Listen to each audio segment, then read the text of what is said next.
আসসালামু আলাইকুম। ওয়ালাইকুম আসসালাম ওয়া রাহমাতুল্লাহি ওয়া বারাকাতুহু। ভাই আমি যতটুকু শুনছি আপনি একজন ভালো একজন পেঁয়াজ চাষকৃত সফল কৃষক। আপনার কাছে আজকে আসছি যে আপনি যে পেঁয়াজ চাষ করে আসলে সফলতা অর্জন করছেন। আ সেই জিনিসটা যদি আমাদের সাথে শেয়ার করেন এবং আপনার নাম ঠিকানাটা যদি বলতেন আরকি। আসসালামু আলাইকুম ওয়া রাহমাতুল্লাহি ওয়া বারাকাতুহু। আমার গ্রাম গাবলা, রাজবাড়ী সদর রাজবাড়ী। আসলে ১ম অবস্থায় আসলে আমি নবাবী চাষ করতেছিলাম গত ২ বছর। তো এইবার আসলে আমার এক ভাই বলল যে আসলে নবাবী ইটা তেমন ভালো না। সেই তুলনায় ১ম অবস্থায় নবাবী করার জন্যই মনস্তাপ করছিলাম। তো আজাদ আমার বাড়ির কাছে ভাই বিরাদার একসাথেই পড়াশোনা করতাম। আজাদ বলল আসলে আমাদের কোম্পানির বীজটা অনেক ভালো। তো সেই ক্ষেত্রে আমি আসলে এমাস কিংই চালাইছিলাম ১ কেজি। তো আসলে এত পরিমাণ জ্বালাইছে, আসলে বলতে গেলে আসলে ১০২% জ্বালাইছে। আর ২ টা হয়তো ঘাসের বীজ জ্বালাইছে। তো আসলে ১ কেজিতে ৫২% হইছে। তারপরে হলো অনেক আগে লাগাইছিলাম তো, হয়তো দামের আশায় আমি আরকি রোজার আগেই বিক্রি করে ফেলছি।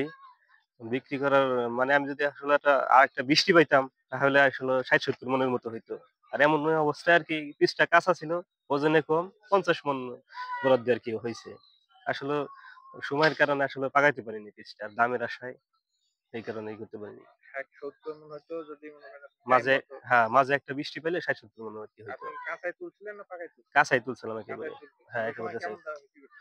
ওই সময় ধরেন ১৫০০, ১৬০০ এটা কি টাকা লাভ মতো হইছে না ছিলাম। লস হইছে আপনার? না লাভ হইছে, লাভ হইছে। লাভ হইছে। আসলে এবছর ভাবতে পারছিলেন না যে পরে একটু দাম হ্যাঁ, বাড়বে? পরে যে এত দাম বাড়বে আসলে ভাবতে পারিনি। এখন তো বাজার ১৮০০, ২০০০। যাক ধন্যবাদ। আসলে আপনি যে কি কোম্পানি যেন বললেন? এমাস কিং। এমাস কিং। এর জি। আগে কখনো করেন? এই না, বছর না ১ম এই করছেন? ফার্স্ট। আগে অন্যান্য বীজ করতেন? অন্যান্য বীজ করছি। যাই হোক ধন্যবাদ।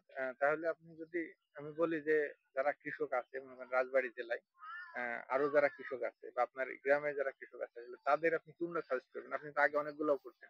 আসলে এমাস কিং ছাড়া এখন বর্তমান কেউ বুঝতেছি না আমরা। কারণ নবাবী আমাদের মন থেকে উঠে গেছে। ঠিক আছে? এমাস যাই হোক কিং নবাবীর আমরা কোন দোষ দিব না। যেহেতু আপনি আসলে করেন আপনারা নাই তো ওটা ভালো বলতেছেন না, জিনিস ঠিক হলে আছে? পরে আপনি তো দোষ দিতেছেন না। দোষটা দিতেছি আমি নিজেই। ঠিক আছে? আসলে এমাস কিং ছাড়া আর কেউ বুঝতেছে না অন্য কিছু। ঠিক আছে? কালার, শেপ সব দিক থেকে হ্যাঁ, মোটামুটি সবই অনেক ভালো। ভালো হয়েছে। যাই আল্লাহর হোক রহমতে অনেক ধন্যবাদ। ভালো। তাহলে আপনি সবাইকে আসলে আপনি সাপোর্ট করতে বলবেন যে হ্যাঁ, এমাস ইনশাআল্লাহ। কিং এমাস কিং, নামটা ও এমাস কিং। এমাস কিং। আসলে এটা আপনি কোথায় থেকে কিনছিলেন যদি একটু বলতেন আরকি? আসলে আমার বাড়ির কাছে আমার কাদের ভাই আছে। এই দোকান থেকে সবকিছু নেই। ওই আরকি মন্ডল ফার্মেসি থেকে উনি আনে। উনার কাছ থেকে আমরা নেই কাদের ভাই। মানে রাজবাড়ী থেকে আসলে পাওয়া যাবে যেকোনো মানে হুম, ডিলার রাজবাড়ী যেকোনো জায়গায় পাওয়া যাবে। যেকোনো জায়গায় পাওয়া যায়। জি। কেমন দাম ছিল আনুমানিক? আনুমানিক আমি আসলে ফার্স্ট টাইম কিনছিলাম তো ৳৮,৪০০ নিছিল। ৳২৮,৪০০ হ্যাঁ, নিছে। পরবর্তীতে দাম কমছিল কিন্তু লাস্টে আবার দাম বেশি। লাস্টে আর পাই নাই বীজটা। মানে চাহিদা বেশি ছিল আরকি। হ্যাঁ, মানে অনেক ভালো চাহিদা বেশি ছিল ছিল। মনে হয় এইজন্য আরকি হ্যাঁ, সবাই হ্যাঁ, চাইনা নিয়ে গেছে জিনিসটা। হ্যাঁ। লাস্টে তো দিতে পারে নাই বীজটা। তাহলে আপনি মানে আরো যারা আসলে ভিডিও দেখবে, মানে যারা আসলে এটা রিয়েল মনে করেন যে এরকম না হয় যে একজন কৃষককে আপনি ঠকাবেন। যদি না, ভালো না হয় ভাই, তাহলে আপনি সাজেস্ট করবেন। নাহলে সাজেস্ট করার দরকার নাই। না ভাই আসলেই ভালো। 100 এর 100 জ্বালাইছে ভাই। এদিক দিয়ে হলো ভাই আমি লাকি ভাই। আমি নিজে ২ পাখি লাগা আরো বেচছি। অন্য সাথে মেটাল দিছিলাম। এমনি বেচার জন্য আবার অন্যটাও দিছিলাম।